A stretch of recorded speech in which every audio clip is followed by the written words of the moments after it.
The whispers began as static on military communication channels, fragmented reports of an aerial clash high above the contested border, a fleeting ballet of roaring engines, and flashing lights that would soon echo across continents. In the aftermath, a chilling narrative began to coalesce, one that spoke of a potential paradigm shift in the delicate balance of global air power. The unassuming J-10C, a fighter jet born from China's burgeoning military-industrial complex, had seemingly achieved the unthinkable, neutralizing the formidable French-built Rafale, a cornerstone of India's air dominance. This reported aerial victory ignited a firestorm of speculation, suggesting that China's relentless investment in defense technology was yielding fruit capable of standing toe-to-toe with, and perhaps even surpassing, established Western military might, all while offering a more economically viable alternative. The implications rippled outwards, hinting at a future where the established hierarchy of military technology was being fundamentally challenged, a world where the Chinese model of defense development,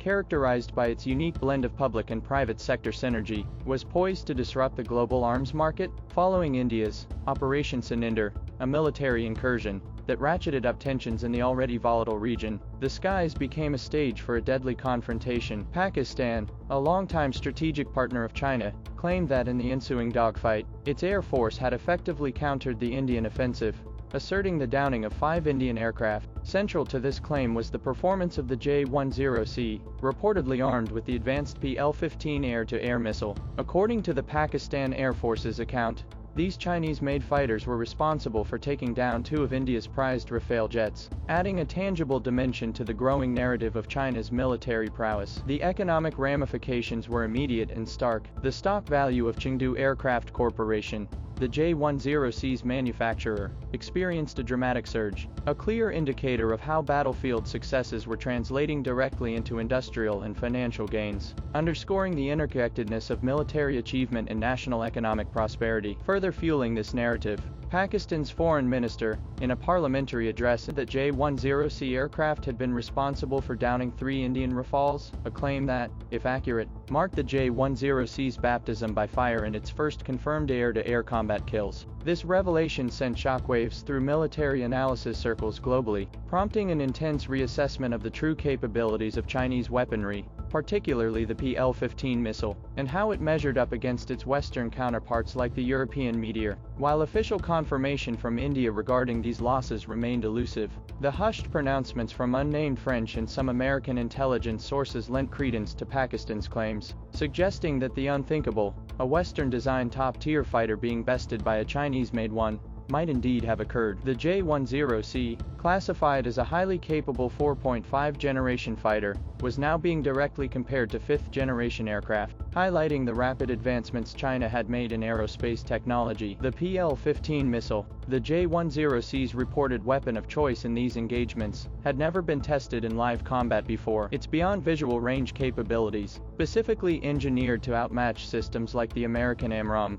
now had a combat pedigree, raising serious questions about the existing hierarchy of air-to-air weaponry. Pakistan's deep-rooted defense relationship with China was a crucial backdrop to these events. For years, the nation had relied heavily on Chinese military hardware, a partnership cemented by mutual strategic interests and a shared perception of regional security challenges. Data from the Stockholm International Peace Research Institute, SIPRI, underscored this reliance, revealing that over 80% of Pakistan's arms imports originated from China, a nation often referred to as its steadfast, iron brother. This contrasted sharply with India's evolving defense procurement strategy, a deliberate diversification aimed at reducing its historical dependence on Russian arms and forging stronger ties with Western allies like France, Israel, and the United States. While Russia remained a significant supplier, its dominance had waned, with France emerging as a key partner, exemplified by India's substantial investments in Rafale aircraft. The reported downing of these Rafales represented a significant blow to the Indian Air Force, marking a potentially pivotal moment in its operational history. The Rafale, aggressively marketed by France as a cutting-edge multi-role fighter renowned for its versatility and combat-proven track record, had been a cornerstone of India's modernization efforts. The fact that it was reportedly bested by a Chinese-made aircraft carried profound implications for its marketability and for the broader perception of Western aerospace superiority. France had positioned the Rafale as a strategic game-changer for India, particularly in light of regional security dynamics. Its advanced Meteor BV air missiles, and sophisticated electronic warfare suite were key selling points, justifying the substantial financial investment. Ironically, just weeks before the reported aerial engagements, India and France had solidified their defense cooperation, further with a significant deal for Rafale marine aircraft, a testament to their deepening strategic alignment. However, the news of the Rafale losses cast a shadow over this burgeoning partnership, raising questions about the aircraft's invincibility and the wisdom of future acquisitions. The implications extended beyond the immediate regional context. China's relentless, state-driven investment in military research and development was demonstrably yielding advanced hardware, challenging the long-held dominance of Western military technology across land, sea, air, and cyberspace. Since the turn of the millennium, China's defense budget had witnessed a staggering six-fold increase, positioning it as the second-largest military spender globally, behind only the United States. A significant portion of these resources had been strategically allocated to cutting-edge areas such as stealth aircraft, hypersonic weapons, advanced naval systems, and unmanned platforms. The United States Department of Defense itself had acknowledged China's rapid advancements, noting that Beijing was swiftly closing the technological gap in numerous critical military capabilities, with an ambitious long-term goal of achieving intelligentized warfare dominance by the middle of the 21st century. This sustained investment had already produced formidable systems, like the J-10C stealth fighter, a direct competitor to American and Russian designs, signaling China's emergence as a major player in advanced aerospace. Furthermore, China had become a significant exporter of combat drones, offering platforms that rivaled U.S. models in capability but often came with a significantly lower price tag and fewer political strings attached, making them attractive to a wider range of nations. This surge in military innovation was a key component of China's overarching strategy to develop a fully modernized People's Liberation Army by mid-century, and to establish Chinese military products as credible and competitive alternatives in the global arms market. China's advancements in hypersonic missile technology were particularly noteworthy, with the DF-17 hypersonic glide vehicle already deployed, and reportedly capable of evading even the most advanced U.S. missile defense systems. Russia's deployment of its own hypersonic capabilities in the conflict in Ukraine further underscored the transformative potential of this technology. In a significant departure from historical trends, the United States, despite its early pioneering work in hypersonic weapons, had found itself lagging behind its strategic rivals due to inconsistent funding and shifting priorities. The rapid advancements made by China had spurred a renewed sense of urgency in Washington,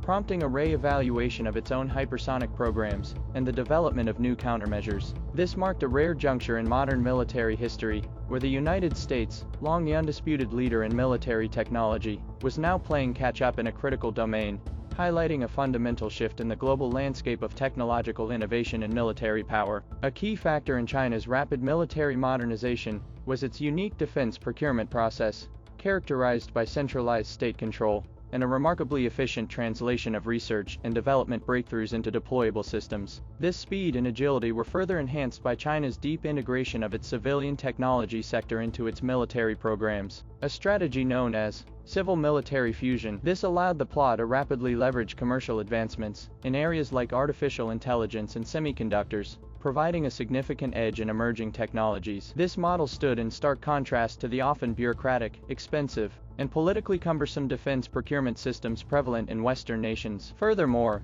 unlike their Western counterparts, Chinese arms companies typically derived a smaller percentage of their revenue from arms sales, fostering a more diversified industrial base and potentially greater resilience to fluctuations in defense spending. This unique development model, deliberately cultivated by Deng Xiaoping, encouraged defense-oriented state-owned enterprises to engage in civilian commercial ventures, both to stimulate broader economic development and to supplement the PLA budget during a period of resource prioritization towards economic growth. The result was a defense industry that was generally more nimble, cost-conscious, and responsive to market demands, less reliant on massive government contracts with limited incentives for efficiency. Having transitioned from a major arms importer to a significant net exporter, China now held a substantial share of the global arms market. Its success in expanding its overseas arms sales was predicated on offering developing nations a compelling value proposition: affordable, readily available military hardware coupled with a willingness to transfer technology, and fewer of the political conditions often attached to Western arms deals. Consequently, nations across Africa, the Middle East, and Asia were increasingly turning towards China as a viable alternative for their defense needs. The reported J-10C victory over the Rafale served as an undeniable, albeit perhaps unintended, marketing triumph for China's defense industry. It provided tangible evidence of the effectiveness of Chinese military technology in a direct confrontation with a highly regarded Western system. This real-world validation was poised to significantly boost demand for Chinese military hardware, particularly in regions where affordability and technology transfer were key considerations. Nations like Pakistan, already a major recipient of Chinese arms, and reportedly considering the J-10C as its next-generation fighter, would likely have their decisions reinforced. Furthermore, reports of growing interest from nations like Egypt, with military officers observed examining Chinese fighter jets, suggested a potential broadening of China's customer base. The J-10C's apparent battlefield success had the potential to disrupt the established global arms market, directly challenging the dominance of more expensive Western systems that often came with significant political strings attached. This shift represented not only a challenge to the United States and European defense industry's market share, but also a fundamental re-evaluation of how military power was developed and exported in the 21st century. In sub-Saharan Africa, China had already surpassed Russia as the leading arms supplier. Its share of arms exports to South and Southeast Asia was also rapidly expanding, partly due to the impact of the conflict in Ukraine on Russian arms exports. Pakistan remained a cornerstone of China's arms export strategy, accounting for a significant majority of its sales in Asia. A historical impediment to the wider adoption of Chinese weaponry had been the perceived lack of real-world combat testing. The J-10C's reported success against the Rafale effectively shattered this barrier, providing a compelling demonstration of its capabilities under fire. While Saudi Arabia remained a significant arms purchaser from both China and various NATO allies, its motivations were complex and often intertwined with broader geopolitical considerations beyond mere cost-effectiveness. China's state-led, highly coordinated defense development model was demonstrably challenging Western military dominance at an accelerating pace. Its centralized planning, massive and strategically directed investments in research and development, and the seamless integration of its burgeoning civilian technology industries were proving to be a potent formula for rapid innovation and the fielding of competitive military systems. Beijing was demonstrating that a nation did not necessarily need to adhere to the traditional Western contractor model to achieve leadership in defense innovation. The implications of this shift extended far beyond the realm of fighter jets and missile engagements. The future of warfare itself was being redefined, encompassing domains such as artificial intelligence-powered targeting systems and manned combat platforms operating across land, sea, and air, space-based warfare capabilities, and electromagnetic dominance. As nations around the world weighed their defense partnerships and procurement decisions, they were not merely acquiring weapons systems, they were investing in a particular vision of how future conflicts would be waged. Increasingly, this vision was being shaped not solely in the traditional power centers of Washington and Paris, but also in the ascendant technological hub of Beijing, marking a significant inflection point in the global balance of power and the future of international security.